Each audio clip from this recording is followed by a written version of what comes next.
অন্ধকার একটি ঘরে কিছু একটা ভেবে অট্ট হাসিতে ফেটে পড়ে অচেনা ব্যক্তিটি।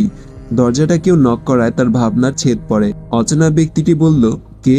স্যার, আমি, গুপ্তচর। অচেনা ব্যক্তিটি বলল, কি খবর এনেছো?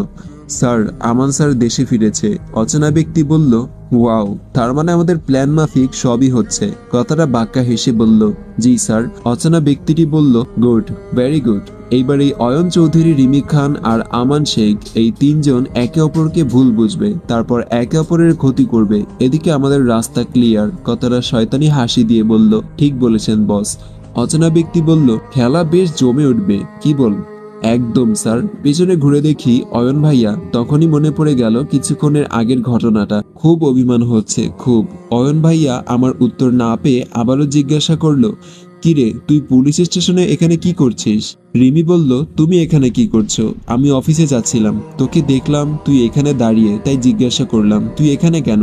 সন্দেহের দৃষ্টিতে বলল। আমি ভেঙচি কেটে বলি, সেটা তোমার না জানলেও চলবে। অনেক রাগ হচ্ছে লোকটার উপর। অয়ন ভাইয়াকে কোনো কথা বলতে না দিয়ে গাড়ি নিয়ে বাড়ির দিকে ব্যাক করি। অয়ন ভাইয়া হতভম্ব হয়ে দাঁড়িয়ে আছে, হয়তো বুঝতে পারছে না কি হচ্ছে। তাই রকিং চেয়ারে বসে আছি আর ভাবছি কি হবে, কিছুই বুঝে উঠতে পারছি না। আচ্ছা, আমার সাথে আমানের শত্রুতাটা বুঝলাম, কিন্তু অয়ন ভাইয়াকে ও কিভাবে চেনে?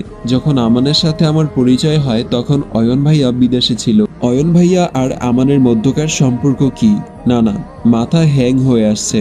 মাথাটা ঠান্ডা করতে হবে। হ্যাঁ, এখন একটু শাওয়ার নিয়ে আসতে হবে। আমান বেডে শুয়ে আছে, এক ধ্যানে তার ফোনের ওয়ালপেপারে তাকিয়ে আছে। একটা 22 থেকে 23 বছরের একটি মিষ্টি দেখতে মেয়ের ছবি। আমানের চোখ থেকে দুফোঁটা অশ্রু গড়িয়ে পড়ল।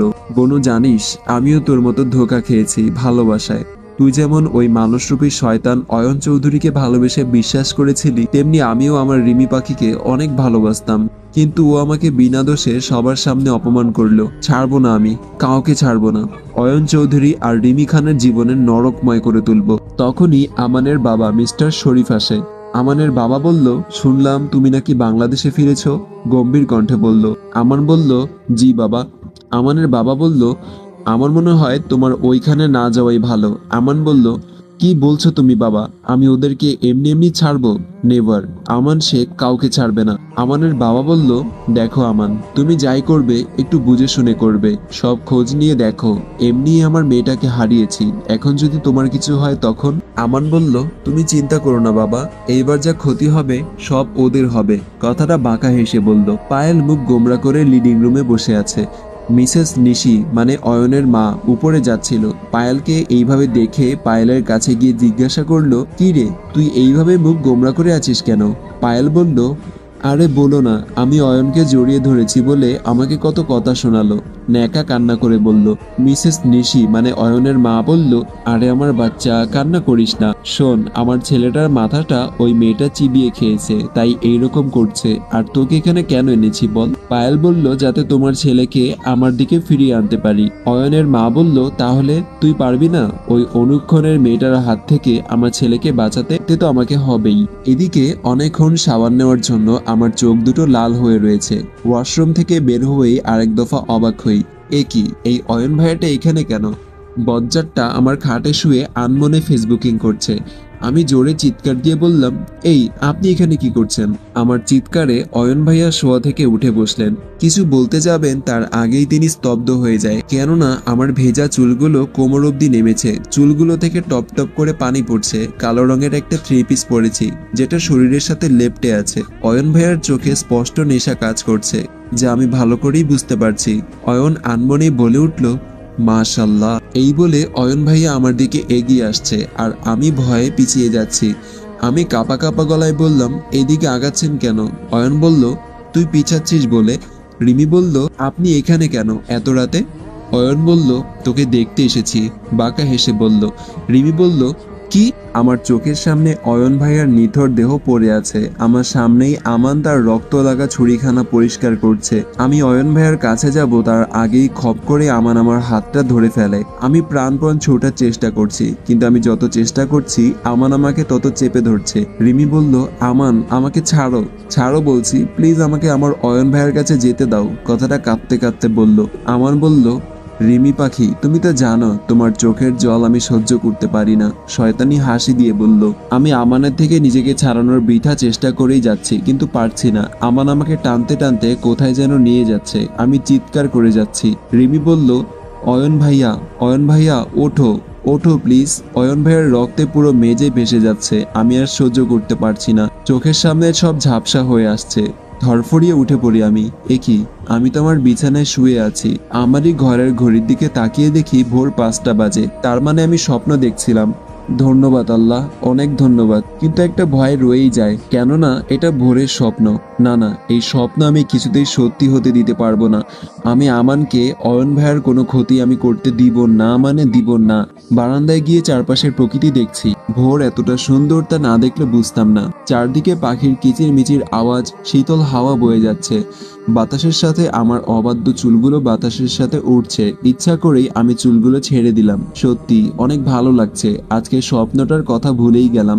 অয়ন প্রতি ভোরে জগিং করতে বের হয়, এটা তার রুটিনের মধ্যে পড়ে। এইসব ব্যাপারে সে যথেষ্ট সচেতন। আজও তার ব্যতিক্রম হয়নি। অয়ন জগিং করছে, রিমিদের বাড়ি দিয়ে ক্রস করছিল। হঠাৎ তার চোখ আটকে যায় তার সামনে পরীর দিকে, তার রিমি পরীর দিকে। বারান্দায় দাঁড়িয়ে চোখ বন্ধ করে আছে। পরনে একটা ব্লু সাদা টপস আর গলায় ওড়না পেঁচানো। ঘুম ঘুম মুখে, কোনো মেকআপের চিহ্ন নেই, যেন ফোটা পদ্ম ফুল। অয়ন আর দেরি না করে তার ফোনে তার রিমির কয়েকটা ছবি তোলে। রিমি অগোচরে, কিন্তু অয়ন বুঝতে পারছে না রিমি এত ভোরবেলা কিভাবে উঠল। সচরাচর মহারানীর উঠতে দুপুর 12টা বাজে। এইসব ভাবতে ভাবতে আনমনে হেসে ওঠে অয়ন। বারান্দায় দাঁড়িয়ে প্রকৃতির দৃশ্য উপভোগ করছি আর ভাবছি কাল রাতের কথা। কাল রাতে অয়ন বলল, তোকে দেখতে এসেছি। রিমি বলল, কি? অয়ন ভাইয়া একটা তাচ্ছিলের হাসি দিয়ে বলল, তোর কি মনে হয় আমি তোর মতো পেতনিকে দেখতে এসেছি? আমি এসেছিলাম মৌয়ের সাথে দেখা করতে, বেচারা দেবরের কি অবস্থা তার জানার জন্য। রিমি বলল, নিজে ওকে হসপিটালে পাঠিয়ে নিজে ওর খবর নিতে এসেছেন? অয়ন বলল, কেন, তোর কষ্ট লাগছে? হ্যাঁ লাগছে, আপনার কি? আমার এই কথাটা শোনার পর অয়ন ভাইয়ার চোখ রক্তবর্ণ ধারণ করে। আমার দিকে তেড়ে এসে আমার গাল চেপে বলল, কি বললি ইডিয়েট? আমি ভাইয়ার এরকম রূপ দেখে অনেকটাই ভয় পেয়ে গেলাম। তারপরেও কাপা গলায় বললাম, আমি ওর জন্য লাগতে পারি কেন? আপনাকে যে পায়েল আপু জড়িয়ে ধরে কিস করতে পারে তখন? কথাটা অভিমানী সুরে বলল। অয়ন ভাইয়া আমার কথাটায় আমার গাল ছেড়ে দিল, হয়তো অনেকটাই অবাক হয়ে গেছে। অয়ন বলল, তুই কি করে জানলি? রিমি বলল, কেন, খুব অসুবিধা হয়ে গেল? কথাটা রাগী কণ্ঠে বলল। অয়ন বলল, তার মানে তুই আজকে আমাদের বাসায় গিয়েছিলি, কিন্তু আমি যতটুকু জানি তুই আমাদের বাড়িতে খুব কম যাস। রিমি বলল, আমি গিয়েছিলাম, কেন আপনি ওইরকম করলেন অজয়ের সাথে? কিন্তু গিয়ে দেখলাম আপনাদের প্রেম লীলা। অয়ন ভাইয়া আমার কথা শুনে অনেকটা রেগে গেলেন। Just shut up Rimi, Payel আজকে এসেছে আর তুই জানিস না ও কেমন গায়ে পড়া মেয়ে। ও নিজে আমাকে জড়িয়ে ধরেছে ইডিয়েট। আমি রেগে কিছু বলতে যাব তার আগেই অয়ন ভাইয়া কিছু একটা ভেবে আমাকে থামিয়ে দিয়ে বলল, ওয়েট ওয়েট, এমন নয় তো তুই জেলাস ফিল করছিলি? বাঁকা হেসে বলল, এরকম প্রশ্নে আমি অনেকটাই অস্বস্তি বোধ করছি। কি বলবো আমি এখন? অয়ন ভাইয়া একটা ডেভিল স্মাইল দিয়ে আমার দিকে এগোচ্ছে আর বলছে, কি রে, উত্তর দে। আমি আর পিছাচ্ছি, কি উত্তর দিব? আমি পিছাতে পিছাতে দেয়ালের সাথে পিঠ ঠেকে যায়। অয়ন ভাইয়া একদম আমার কাছে চলে আসে। অয়ন ভাইয়ার গরম নিঃশ্বাস আমার মুখে পড়ছে। অয়ন ভাইয়া টুপ করে আমার গালে কিস করে দেয় আর আমি ফ্রিজ হয়ে যাই। আমার কানে ফিসফিস করে বলে, গুড নাইট আর ঘুমিয়ে পড়ো রিমি পড়ি। রিমি পড়ি এই শব্দটা শোনার পরে আমার শরীরে কেমন যেন বিদ্যুৎ বয়ে গেল। আজকে সবাই অনেক ব্যস্ত, কেননা আজকে মৌয়াপুর মেহেদি প্লাস সঙ্গীত। বাড়িতে মেহমান আসা শুরু করে দিয়েছে। শুনলাম ওই পায়েল পেতনিটাও নাকি আসবে। উফ, ওই পেতনিটা একটা গায়ে পড়া মেয়ে। যখনই আসি খালি অয়ন ভাইয়ের পিছনে পিছনে ঘুরঘুর করে। দেখলাম অয়ন ভাইরা চলে এসেছে, ওই পায়েল পেতনিটাও এসেছে। তখনই কাকিমণির ডাক, কিরে রিমি, রিকমণি, কই তোরা? দেখ কতদিন পর পায়েল এসেছে। পায়েল বলল, আরে কাকিমণি ব্যস্ত হবেন না। আচ্ছা মৌ আপু কোথায়? কাকিমণি বলল, ও তো পার্লারে, এখন ওর বান্ধবীদের সাথে গেছে, সন্ধ্যার আগে ফিরবে বলে মনে হয় না। আচ্ছা অয়ন, অয়ন ভাইয়াকে উদ্দেশ্য করে বলল। অয়ন বলল, জি কাকিমণি। কাকিমণি বলল, আন্টি আপা আর ভাইয়া কোথায়? অয়ন বলল, মা বাবা আর দিদুন সন্ধ্যায় আসবে, ততক্ষণে আমি নিচে চলে আসলাম। রিমি বলল, কেমন আছো পায়েল আপু? পায়েল আপু আমাকে দেখে কিছুটা বিরক্ত বোধ করলেন, সেটা খুব ভালোভাবে বুঝতে পারছি। তাও মুখে হাসি ফুটিয়ে উত্তর দিল, এই তো ভালো, তুমি কেমন আছো? রিমি বলল, এই তো ভালো। পায়েল বলল, সবাই নাকি পার্লারে গেছে, তুমি যাওনি কেন? রিমি বলল, আমার এইসব পছন্দ না, বাসায় আমি বেশি কমফোর্টেবল। আমার কথার মাঝেই অয়ন ভাইয়া বলে উঠলেন, এমনি ওকে যা পেতনি লাগে, পার্লারে গেলে তো শাকচুনির দাদি লাগবে। এই বলে অট্টহাসিতে ফেটে পড়লেন। কাকিমণি মুচকি হাসছে, পায়েলাপুর ঠোঁটেও ডেভিল স্মাইল। এই লোকটাও না আমাকে সবসময় এইরকম করে। পায়েলাপু ন্যাকামি করে বলে উঠল, আহ অয়ন, এইভাবে বলো না, বাচ্চা মেয়েটা সবসময় সত্যি কথা বলতে নেই। এই কথাতে কাকিমণি খানিকটা অসন্তুষ্ট হলেন। আমি অভিমানী স্বরে বলে উঠলাম, আমি তো পায়েলাপুর মতো এত ফর্সা বা স্টাইলিশ নই, তাই আমাকে পেতনি লাগবেই। এই বলে আমি উপরে চলে গেলাম। আমার কথায় অয়ন ভাইয়া খানিকটা অবাক হলেন। অয়ন বলল, ওহ শিট, ও কি মাইন্ড করেছে? আমি তো জাস্ট মজা করছিলাম, কথাটা মনে মনে বলল। অয়ন ভাইয়া যেই উপরে যাবে তখনই পায়েল আপু আটকালো। পায়েল বলল, কোথায় যাচ্ছ অয়ন? অয়ন বলল, আমার উপরে একটু কাজ আছে। পায়েল বলল, কি এমন কাজ? অয়ন বলল, সবকিছু কি তোমাকে বলে যেতে হবে? পায়েল বলল, এইভাবে রেগে যাচ্ছ কেন? তাহলে আমিও যাব তোমার সাথে। অয়ন বলল, নো, তোমার কোনো দরকার নেই। পায়েল বলল, তাহলে আমি কি করব একা একা? তখনই কাকিমণি বলল, পায়েল, একটু পর মিনিও পার্লারে চলে যাবে, তুমি বরং ওর সাথে চলে যাও। তখনই মিনি চলে আসে। হ্যাঁ পায়েল আপু, চলো, তুমি আমার সাথে চলো। পায়েল বলল, আমি যদি চলে যাই তখন যদি ওই মেয়েটা অয়নের পিছে ঘরে, খালামণি আমাকে বারবার নিষেধ করেছে অয়নকে একা না ছাড়তে, কিন্তু আমি যদি পার্লারে না যাই তাহলে আমাকে সুন্দর লাগবে না। ওহ না না, এইটা হতে পারে না, আজকে অনুষ্ঠানে আমাকেই সবচেয়ে বেশি সুন্দর লাগবে। ইয়েস, তখন অয়ন আমার পেছনেই ঘুরবে, কথাটা মনে মনে ভাবলো। পায়েল বলল, হ্যাঁ আমি যাব। মিনি বলল, তাহলে চলো। মিনি আর পায়েল পার্লারের উদ্দেশ্যে বের হলো। কাকিমণিও রান্নাঘরের দিকে চলে গেল। অয়ন একটা শ্বাস নিয়ে উপরের দিকে হাঁটা ধরলো।